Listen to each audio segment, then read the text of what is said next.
Okay, so they're deciding to push out. This is nice. He goes for the shield onto Kai to stop the damage coming in. And then he goes for the Matrix on the stickies. Good use of avoiding the stickies there.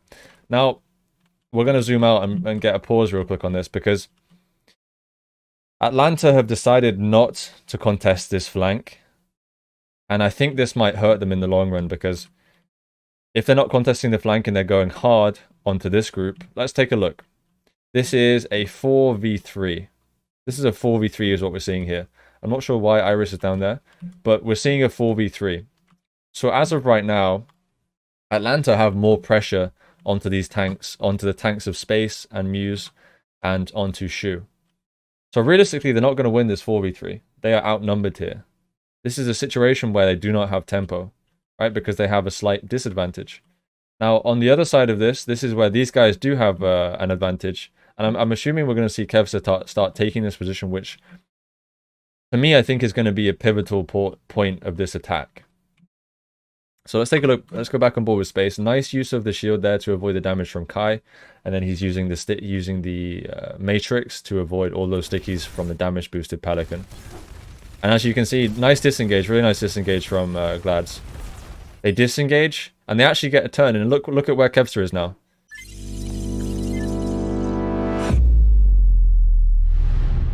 Do you feel stuck at your current skill rank?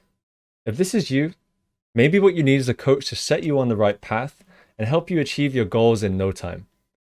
I'm going to be offering you a 15% discount on your first coaching session over on my website, coachhaze.com.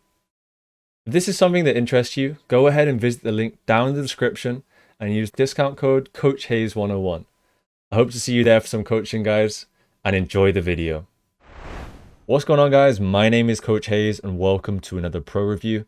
Today we're going to be reviewing Space from the LA Gladiators. This is a player I've always been hyped about. Space has been one of the most consistent off-tanks in my opinion and one of the best off-tanks from the West. So I'm really looking forward to reviewing him today. We haven't done Sigma, I believe, on my channel before, so this might be the first time we're reviewing Sigma. I could be wrong about that, but I'm pretty excited to get into this today. Now, this is during the June Joust qualifiers, which, as many of you may know, is going to be hero pools. So we're not going to see any Tracer, we're not going to see any Sombra, we're not going to see any Reinhardt, and we're not going to see any Zenyatta today. Those are the heroes that are banned for the June Joust qualifiers. Before we get into this video, I'd just like to quickly say a big thank you to all of my Patreon subscribers, especially Ezra or John, who has recently become an MVP subscriber to my Patreon. Thank you everyone so much for being a Patreon and so much for supporting me. Even just watching this video, commenting, liking, and subscribing, I really appreciate all of you, and I hope you guys enjoy this video. All right, let's get into this. So, we're seeing a lot of the teams go with double shield now that Reinhardt is banned. Double shield is, I think, it's a very strong composition. And obviously, if Reinhardt's banned, the double shield makes the most sense. We were seeing a lot of Reinhardt Sigma, Reinhardt Diva, a lot of Rein kind of brawl / rush compositions before. And to be fair, we're still seeing some of these rush compositions. We're sometimes seeing Winston Diva, Echo Reaper. That's a composition that keeps popping up with Lucio Moira. But today we're going to be looking at double shield versus double shield, Atlanta Reign versus LA Gladiators, and we're going to be sitting on board with Space on the Sigma. Some of the things we're going to be looking out for today with the Sigma is, obviously, as a tank, your job is to create space. Now, the way this composition plays out is very different to how rush or brawl composition plays out. This composition is all about, it's like a game of chess. This composition, the way I describe it, is like a game of chess, an advanced game of chess. So it's all about controlling the key positions on the map with your Sigma, and trying to be the one that has more angles of attack to pressure the enemies. Sometimes, however, the map doesn't allow for you to take multiple positions, and you have to invest a lot more resources to get into a high ground position. So let's look at how Gladiators are going to attempt to take this high ground, because this is a key position, right? If we look at this first point, this is a key position for the defending team. If they can keep control of this, is a solid position. But this is also a very solid position to keep control of as the defending team. And so Atlanta recognized that, and so do Gladiators. So we see Gladiators here are sending Birdring Kevster and Moth on the flank. And they have the 2 tanks and the support Shu pushing out through the small doorway here. So they're essentially pincer executing a pincer move here onto the side of Rain. The reason they're going for a pincer move here is because, well, I mean, if they send 6 people from this direction, this is a lot easier for Atlanta to soften this blow, right? Because Hawk can matrix a lot of this. The shields are going to get more value. They only have to look one direction. Now, when Gladiators decide to push from 2 angles like this is... The shield is going to be less effective. The shields are going to be less effective now for Atlanta. And they're going to have to constantly keep turning and trying to deal with this pressure, as well as the DPS of Atlanta having to deal with this pressure from the side. So I like this execute from what I'm seeing so far out of Gladiators. Now let's focus here specifically on the cooldown usage, because this is something that a lot of people will miss. We're going to play in 2.5 speed to watch how Space is using cooldowns, to decide how he's deciding to use cooldowns. So we're going with shield first. Muse took quite a lot of damage here. I think they're going to just reset this already. Yeah, Muse took a lot of damage there. Space recharging the shield. Okay, so they're deciding to push out. This is nice. He goes for the shield onto Kai to stop the damage coming in. And then he goes for the Matrix on the stickies. Good use of avoiding the stickies there. Now, we're going to zoom out and get a pause real quick on this, because Atlanta have decided not to contest this flank. And I think this might hurt them in the long run, because if they're not contesting the flank and they're going hard onto this group, let's take a look. This is a 4v3. This is a 4v3 is what we're seeing here. I'm not sure why Iris is down there, but we're seeing a 4v3. So as of right now, Atlanta have more pressure onto these tanks, onto the tanks of Space and Muse, and onto Shu. So realistically, they're not going to win this 4v3. They are outnumbered here. This is a situation where they do not have tempo, right? Because they have a slight disadvantage. Now, on the other side of this is where these guys do have an advantage. And I'm assuming we're going to see Kevster start taking this position, which, to me, I think is going to be a pivotal point of this attack. So let's take a look. Let's go back on board with Space. Nice use of the shield there to avoid the damage from Kai. And then he's using the Matrix to avoid all those stickies from the damage boosted Pelican. And as you can see, nice disengage, really nice disengage from Glads. They disengage, and they actually get a turn. And look at where Kevster is now. Because of that decision making from Pelican, he decides to let Kevster free. Space and Muse and Space and Muse and Shu recognize that they're not in a favorable situation. They back off. They wait for cooldowns, and now nice pull rock to punish Gator. Wow, Gator actually gets res there. But now, if we look at this from Glad's perspective, this is great for them. They have complete position control now. This is exactly where they want to be, right? And look at that window. Window takes out Kai. And it should be it there. So really, really nice execute there from Gladiators, actually. Like, the way they took control and the way they took Space, and the way Space specifically identified that they did not have the favorable situation there, and they backed off. They gave them the respect, and they re-engaged when Kevster had a favorable position. And this is one thing you guys can learn from. Not necessarily how good he is with his mechanics, but more so trying to recognize, you know, are we in a favorable situation? Are we fighting 4v3? Are we fighting 5v3 in our favor? If we're fighting 5v3, we want to take a fight if we have the advantage, right? If we don't have the advantage, we do not want to take a fight. We want to be backing off and giving them some respect. But it's always a push and pull. If there's 4 people here, that means Kevster's free to take a position.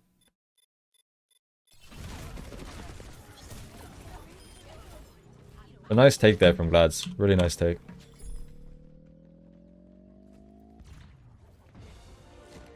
Space moving forward.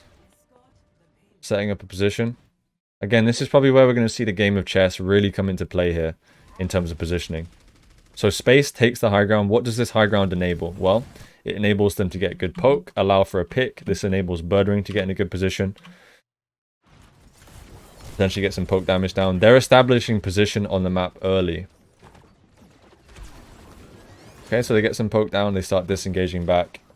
I believe this might have just been like an aggressive attempt at trying to get a pick. Didn't result in anything, but there's no harm in trying. Again, you see how Space, he's not playing with Muse right now. Why is he not playing with Muse? Well, because there's no risk of this group here getting engaged right now. We're kind of in the setup phase of the fight.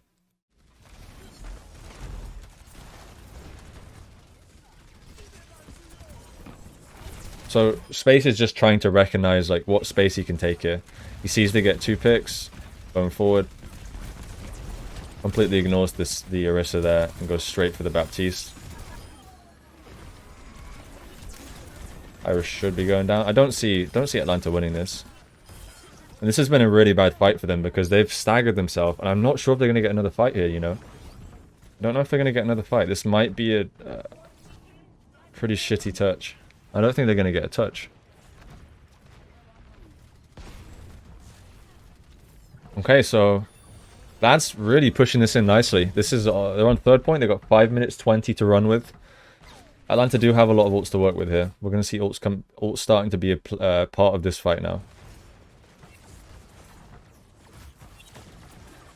So one thing I'm going to talk about just now is going to be called the brawl advantage, which is what I like to call it. So if we think about what a brawl advantage is, when I say brawl advantage, I mean which team has the more significant ults where they should win the fight. So if we look at ult economy now, I would say the more significant ults are going to be your Orisa ult, your Sigma ult, your Echo ult, your Window. Those are the more significant ults, I would say. Ashe Barb is important, and so is Valk. But I would say the high priority ults, the tier 1 ults on the team is going to be your Sig ult, your Orisa ult, your Echo clone, and your Window. So if we look at both teams, Glads have, as of right now, both tank ults. They have Window, and they have Bob, as well as Valk. And on the side of Rain, they have both tank ults. Again, they have Clone, they have Ashe Bob, and they have Valk. So honestly, in terms of brawl advantage, this is pretty even. I would say this is even in terms of ult advantage. Both teams have significant ults to be able to win this.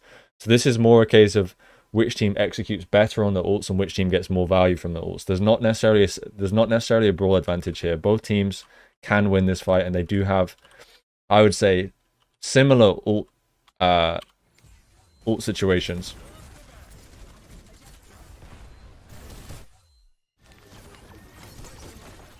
So let's go with Window first.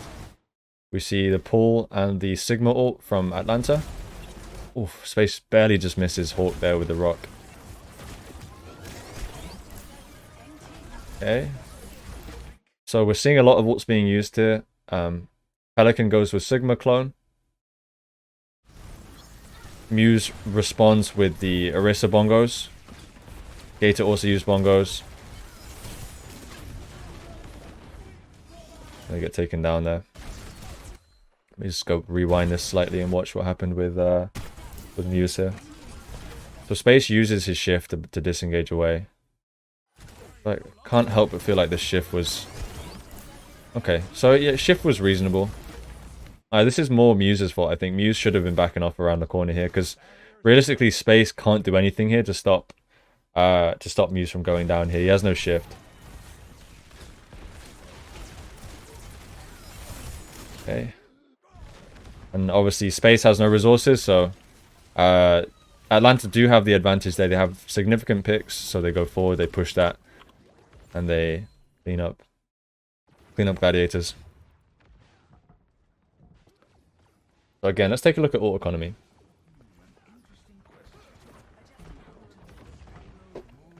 So Glads have Sigil, Glads have Ashe Bob, Rain have both support ults, Window and Valk, and Ashe Bob.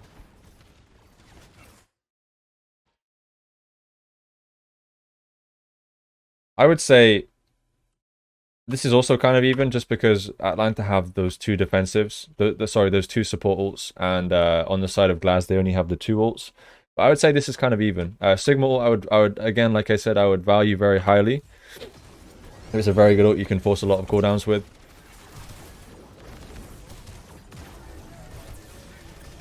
Full Sigil. Notice how Space is backing off behind the corner during the Sigil. He puts his shield out. He backs off behind the corner during the sigil to avoid getting rocked. Pull Rock is a big threat on the side of Glads here. If Space is using sigil and he gets pull rocked, obviously that's one ult down the drain. Uses shift to avoid the damage from the Bob.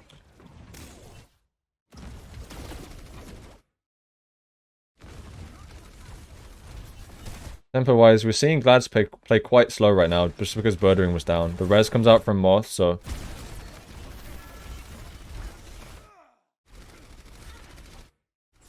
And Atlanta just take the initiative there and push. I'm not sure what actually sparked that. Let's go back and see if we can figure out why Atlanta made that push.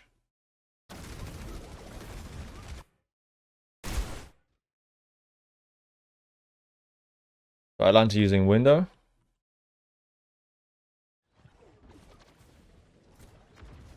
The res comes out. Shield is down, I believe, from Muse. Have a look. Shield is down. Fortify is down.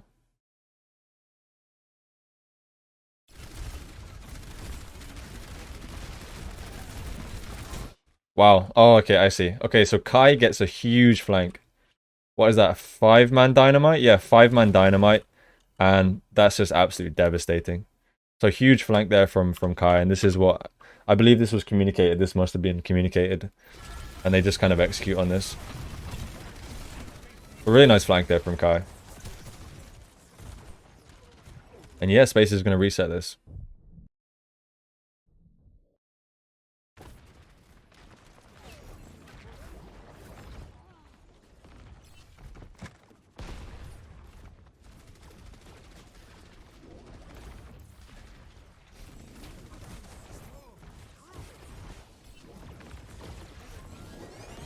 Gladiators seem to be taking the high ground here, trying to clear this area. Also, one thing to note, it's going to be a lot easier for them to rotate through here than it is for them to rotate through this this tunnel here, because when they're rotating through this tunnel, if Atlanta peek on the corner here, they have the corner advantage, and having the corner advantage in double shield is incredibly important, because it just allows your team to back off safely and use the cover as use the corner as natural cover, whereas the attacking team here, they're going to have to commit shields for safety or walk all the way back. A nice rotation here from Glads just to get themselves in a little bit more securely.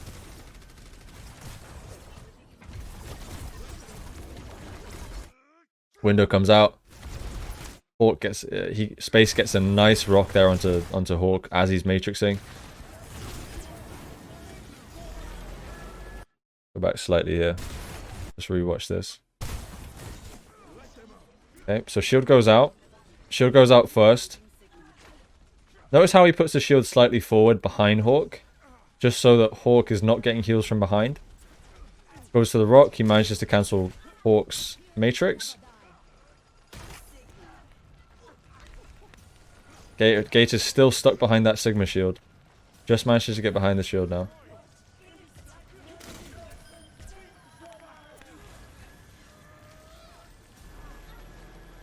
Uses the matrix.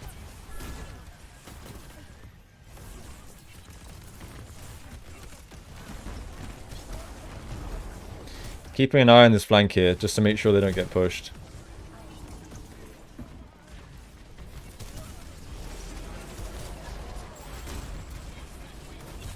This is going to be a disengage, surely. Yeah, Atlanta committing so many ults here. Not sure if Space is going to get away from this. He needs to be running away right now. This is very greedy. Okay. It's going to be alright.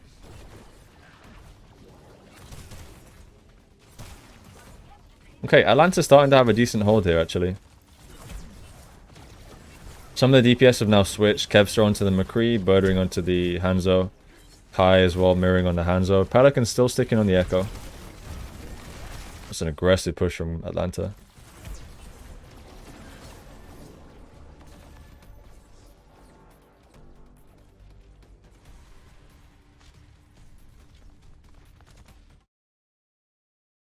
So Atlanta go for a very, very aggressive push. Let's take a look and see how they're going to utilize ults here. They do have Valk, so this might be an aggressive push, just so they can get value from the Valk, right? Like, if we're Valking, and everyone is playing clumped together, they're getting max value from that Valkyrie. They're getting max value from the healing, they're getting max value from the damage boost. So this could have been a coordinated play from Massa to say, okay guys, let's go forward. I'm gonna use my Valk and we're gonna push them. There's the Valk from Massa. We're gonna have to see Gladiators back off now because they don't have anything to mirror this, right? They don't have their own Valk. They don't have anything else, so we're probably gonna see them disengage. Shield's already down from space. He's still saving that grasp. Goes for the grasp right there. Goes for the Sigil in response. Gets a pretty large Sigil there. Forces the drone. This is about as good as it gets from a Sigil. So he's forced the drone. He's forced so many cooldowns here. Goes to the rock. Shield not quite broken yet though. Would have been nice for him to save this rock for the Holt. I think this is going to be good regardless. So nice turn there from space. Oh, the res comes out. It's a really nice rock onto Hawk. And he's pushing Hawk here because he clearly has the advantage. You just need to be kind of careful. His shield is getting very, very low. But you see the style of how people play Sigma now. It's not always about readjusting shield. It's more about just sticking your shield in a good position and then maneuvering yourself to get into a better position to utilize the shield. Atlanta did a really, really good job of stalling this out, actually. I was fairly sure that was going to go over to Gladiators there. But Atlanta doing a really good job of stalling.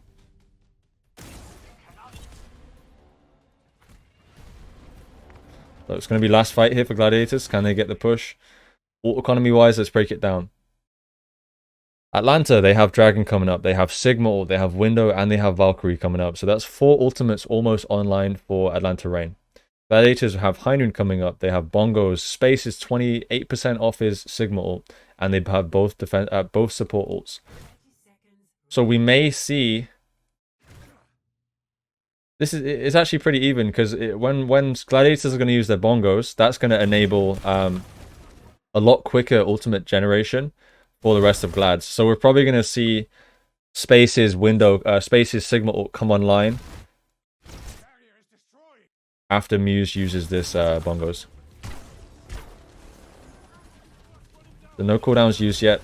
Pull comes out from Gator. Shield straight away to avoid this rock. We're going to see probably the shift. Decides not to use the shift. Backing away to split and make it hard for Hawk to get a good ult. Still playing quite defensive right now, Space. Nothing's been used yet. This is actually really, really good from Glads. They see how well they managed to soften the blow there from Rain. They push forward. This is a good pull rock onto Hawk as well. Pull rock is one great tool in double shield for punishing. Oh, that's a huge Sigil. Okay, so let's go back slightly here because there was a lot happening there. So gets the ult, instantly goes for the Sigil, gets 4 people with the Sigil. So this is a huge Sigma ult. Gets the damage onto Massa. Manages to get the finishing blow onto Massa. Hawk goes down in the meantime, so this is a big, big advantage for Gladiators now. They're pushing forward on this. And it just should be a matter of cleaning this up. Goes to the rock. And going really aggressive now. They need to kill Gator here. Gator goes down. Iris goes down, and there we go. Kai comes around in the flank, but it's not enough. So actually really, really good understanding of tempo as a team there for Glads. We saw that both teams had similar ult advantage, but Atlanta went very aggressive early on, and Gladiators managed to soften the blow. They managed to soften the blow and survive without committing too many of their cooldowns. After Atlanta had their push, had used their ults and tried to go for their killing blow, Gladiators softened the blow, and then they went with their ults afterwards. So notice how Gladiators didn't just mirror ultimates, they tried to survive the ultimates being used from Atlanta, and then the following fight, and then they played defensively. A few seconds later, 5-10 seconds later, they pushed out. Now they had their chance to go aggressive with the ults. They used the bongos, they used the sigil, and they managed to actually catch Atlanta out of position there. So good understanding of the ult economy there, and just kind of like softening the blow from Atlanta and going with their own.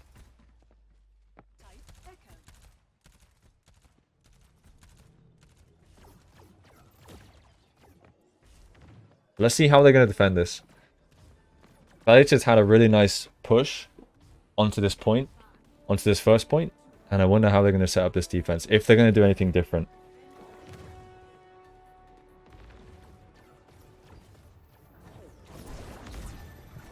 Back on board with space.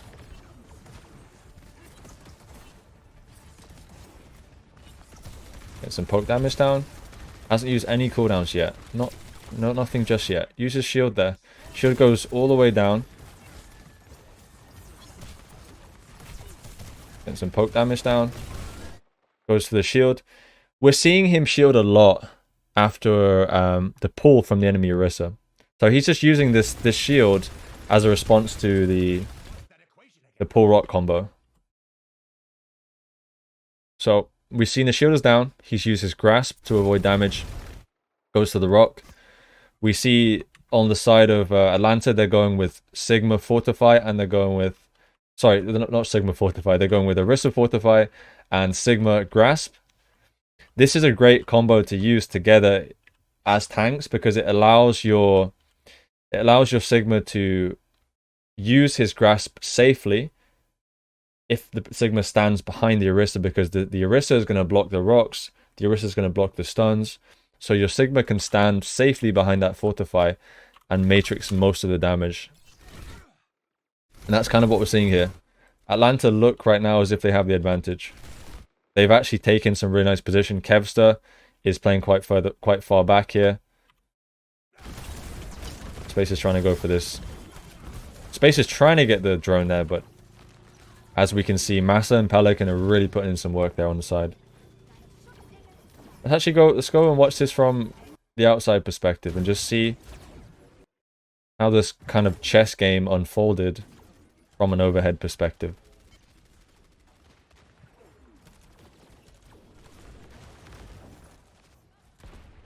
So we see Kevster is investing a lot of resources to try and kill these guys over here. Kevster goes with beam quite early there, not getting any beam value.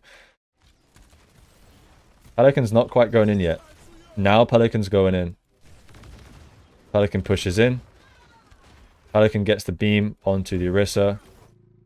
Getting a lot of good pressure there. Kai come from main there. Did I miss that? Okay, so Kai actually managed to win that.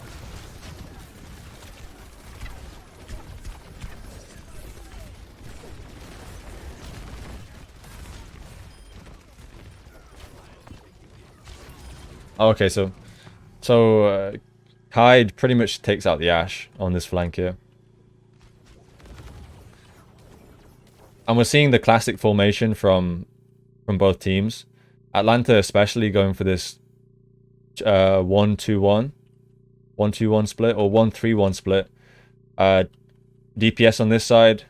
DPS on this side. Sorry, this is a 2-2-1 split. 2-3-1 split. The Echo Mercy on this side, the Sig, Orisa, and the Baptiste, and then the Hanzo is solo flanking on this right side. And yeah, Pelican uses the clone just for good measure there. Make sure they secure the point.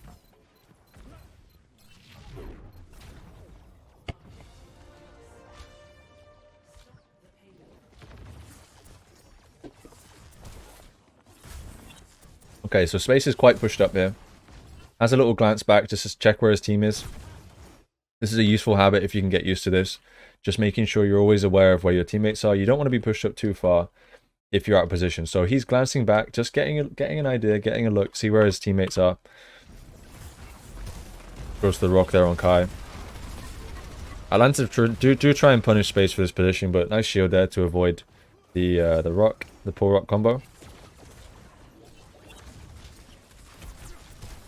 And what you're going to notice here is we're seeing a trend. We're seeing that the Sigma is off-angling quite a lot when the enemy teams are in the poking phase. When both teams are in the brawl phase, what I mean by the brawl phase is where they're quite within close proximity. That is when we're seeing both tanks grouping together. We saw that here when tanks are trying to push in. So essentially, when your tanks are trying to take space, you need to clump together and push together and layer your cooldowns together so you can gain space.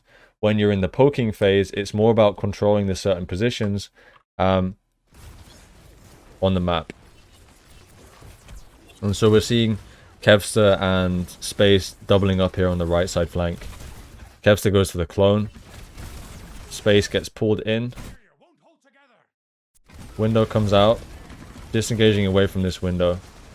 Cooldowns are spent right now for Space. His shift is down. His shield is down, so he's backing off. He's disengaging here, giving a little bit of space. Muse goes down. Right now, as of right now, they're currently down 1. They can still go for the res. They do get the res. Now they're up 1. As of right now, Glads have a 1-player advantage. Okay, now it's evened out because the Master's gone for the res. I'm not sure if I like this push. Yeah, Muse goes down. I don't like this push because they kind of pushed into an off angle from Atlanta there. Let's take a look from an overhead perspective. So Muse gets res. They are currently 1 up because Pelican is dead. So right now Gladiators are 6v5. Window comes out. Muse recognizes that the Orisa is exposed on the left.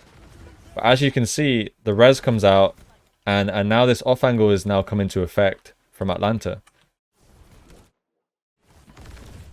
And Shu is really having a tough time, maybe like following up on this Orisa, so they're very exposed in this position.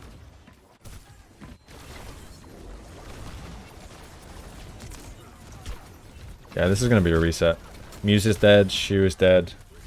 Just going to reset here. Not making the same mistake that Atlanta did by stalling, by staggering themselves. Actually forcing themselves to die on payload here. I'm not sure if they're actually going to get another fight, though. This is going to be very, very close as well. They may not get another fight. Are they going to try? Okay, so I think they're going to set up on 3rd point here.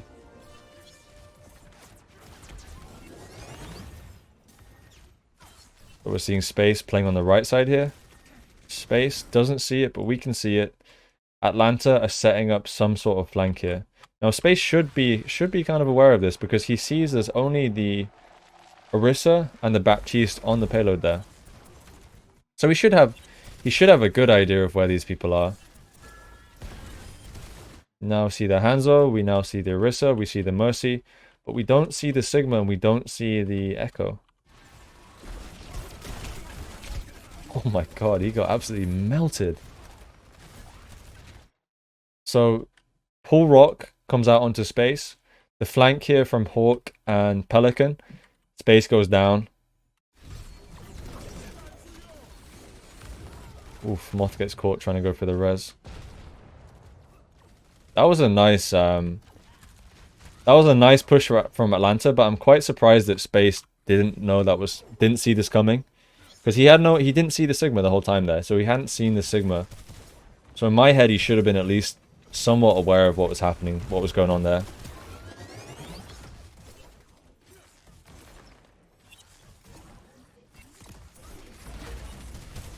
Okay, so Bongos comes out from Atlanta. Space, disengaging back. Dragon comes out as well from Atlanta. We see here Gladiators not trying to fight this when Rain have that advantage, being they're using Bongo and when they have Dragon. So Gladiators disengaging off a little bit. And now we're seeing the turn in tempo. Sigma ult comes out from Space, gets it onto Iris. Iris goes down mid-air, doesn't manage to land down and get the drone. Master's going for the res. But even with the res here, look at this flank from Birdring. This is a devastating flank from Birdring. And so this is, yeah, this should be game here for this fight. This should be over. Bongo's committed just for good measure. I'm not sure that was necessary. Nice flank from Birdring there.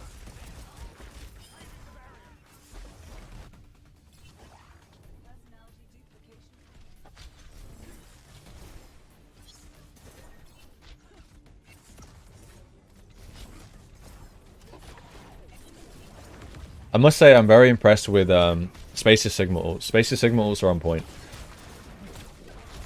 The timing is impeccable. The execution on the Sigma ult is great as well. He's managing to get some really, really big Sigils.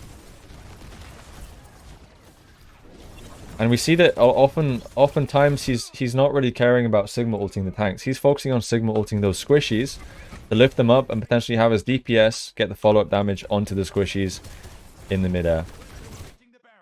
Let's take a look at the cooldown usage this fight. Let's see how they're being used. We see now that Space is not taking off angle. Like, he has the option if he wanted to, he could position here. But he's deciding not to. Why? That's the question. Well, Atlanta are trying to take some space here. And so Space is deciding that he needs to play the corner here so he can support and enable Muse to pressure this corner and maintain the space on the map.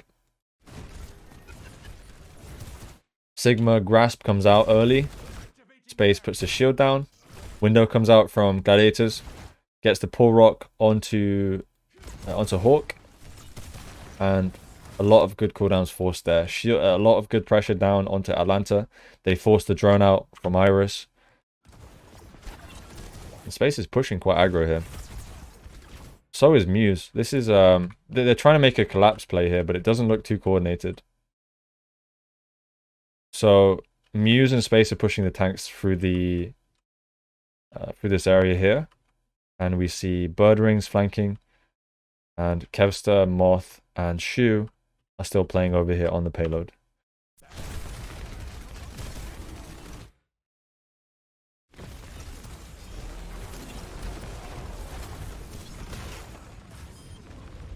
Orc goes with a Sigil to try and punish the push from Space.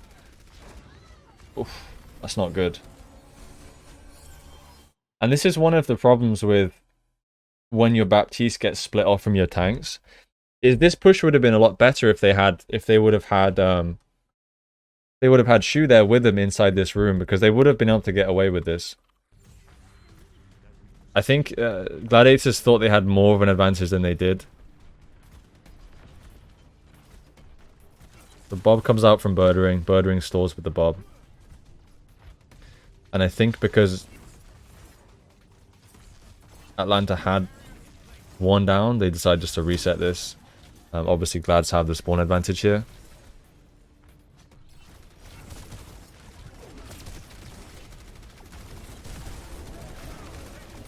Sigil comes out. He gets 3 with the Sigil. Oh, I love this actually. This is a nice off angle. And you see, one thing as a pro player that you always have to do to understand the tempo is you have to be constantly like switching your eyes from like just aiming to the kill feed in the top right. So there's no doubt that Space, as he's doing this Sigil, he's looking to see the eliminations. He sees Kai goes down. He sees that Hawk goes down. So when he sees these 2 picks, he knows for a fact and he's confident that his team has the advantage. And so this is why the best players, they do not waste any time with pushing forward and taking more advantage in the fight and making sure they're getting everything they can from these fights.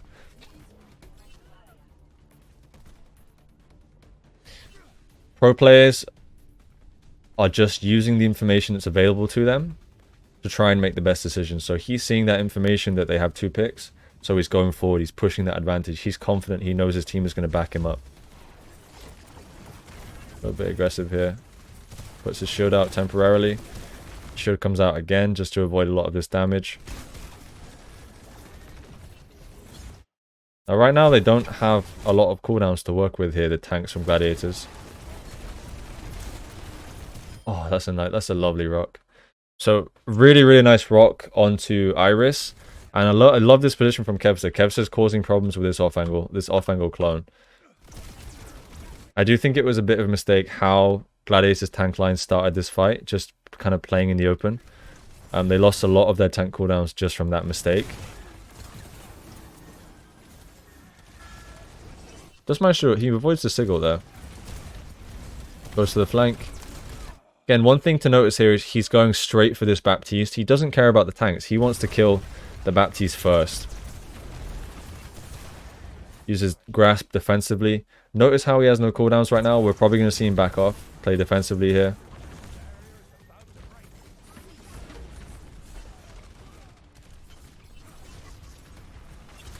Lads having that advantage, pushing forward, again, making sure they really take every little bit of advantage they get.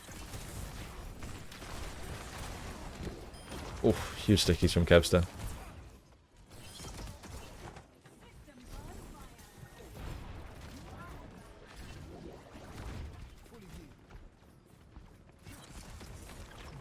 And ult economy wise, this is not looking great for Rain. We see a lot of these key ults coming online for Glads. Kevster almost back on another clone. He only used it last fight. We see both tank ults from Gladiators. Orisa ult and Sigma ult. We see Ash Bob and we see Valk. On the side of Rain, all they have to work with here is going to be this Sigma ult in 20% and then the window. So realistically, this is not going to be a fight that Rain are favored in. And so if Rain want to win this fight, the only thing they can do is try and soak the initial ult economy usage from Gladiators by playing defensively, trying to bait the ults from Glads, disengage the ults if possible, and then push in with their ults. But this is going to be extremely difficult. Bongos comes out, and again, if you guys remember the rotation that Glads made on their attack, they rotated everyone through top here. Why? Because this is what can happen. When Atlanta are pushing in, they're going to have to use shield. Glads have the option of being able to engage on this corner. And then look at this. Atlanta have absolutely zero cover to use here. The shields are down. All of the cooldowns have been forced. Window comes out. Drone comes out from Glads. But Glads still have a lot more to work with here. They still have a lot of ults to go with. Kevster goes with Clone. Glads being patient, waiting for cooldowns. And again, this is exactly why, right? Because Glads disengaged the window from Atlanta. They played around the corner. And this is a really nice off angle from Birdring and Kevster, just zoning off and denying this middle bit. What can Atlanta do in this case? Glads are playing this very well. Space still... Oh, this is going to be so huge. Space still has Sigil. Oh, that was a crushing end to the game, actually. That was such a crushing end to the game. But there's really not a whole lot that Atlanta can do in this case. They really didn't have any ults to work with there, and Glads played that very, very well.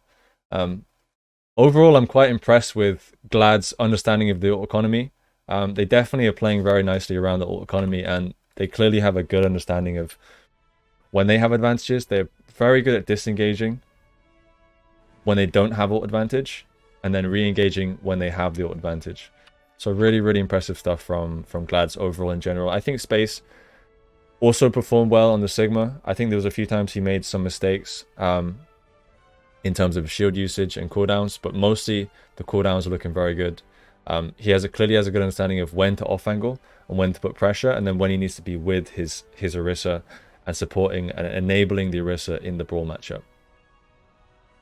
I hope you guys enjoyed this video, and if you did enjoy the video, you can consider subscribing to my Patreon, where you get access to additional coaching videos, hero tier list, that kind of thing.